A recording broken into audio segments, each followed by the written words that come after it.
Hivi Neema ndani kawa kama naye. Kila kitu Neema, kila kitu Neema, kila kitu Neema. Mimi ananichosha tu.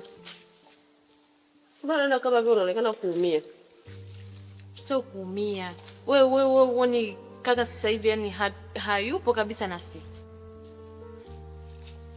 Nikajua mwenzangu ile jambo naona peke yangu. Hiyo unaongea ni kweli. Yaani kaka amebezi sana kwa hiyo si ndio Neema. Si yani hata sio kama anaanza hata kumuita wifi. Humu ndani jikoni Neema.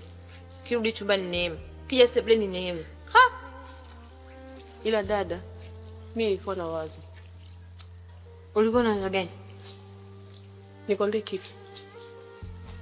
Hapa cha kufanya ni kutaka neno kumwomba ndani.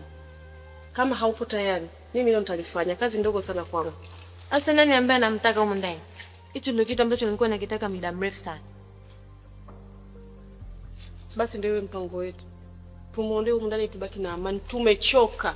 Hatujui kumuona wifi wa hivi amezidi. Wifi anabembelezwa kuliko hata wadogo zake. Yaani kila kitu anajifanya anajua. Kila kitu anajifanya anajua. Yeye ni nani? Ile ni ndugu yetu dada yangu. Sijui kama kawiti. Kwa tunaanza lini? Yaani umishi. Tusichelewe. Kesho tu mapema. Tutata namna kumtoa. Usijali dada. Niachie mchezo mimi.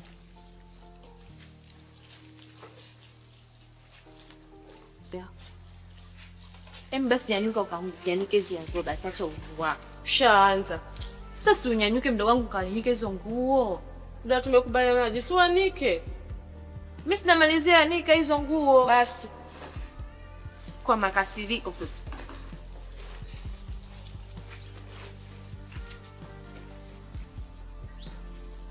Unakuwa kama kaka.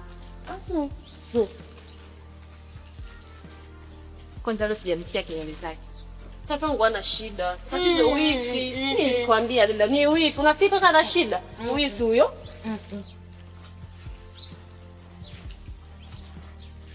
Dada, usichelewe. Alafu usimsahau kumwambia Musa.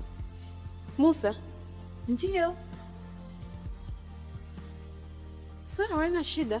Hii play lazima tusuke naye. Ni ai mwenzetu. Kweli?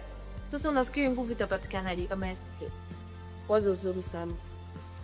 Sijai kukupinga dada yangu, sijali.